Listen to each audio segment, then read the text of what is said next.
Alright people, this is a follow-up to our Door Lock Paranoia history. This fellow from Italy mentioned that he had a similar issue with his car, and what he did was to remove fuse 14 from the fuse panel, which is what I have just done right here. There it goes.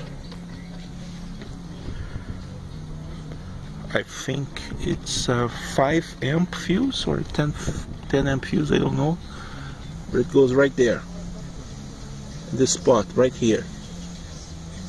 So I have removed this, and now when I close the door, hit the lock button, it's perfect. Now what? You think that replacing this should fix it? Let's take a look at it.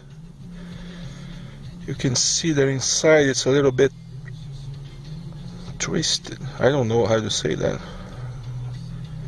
So let me see if I got a spare one for this, and let's see how it goes out.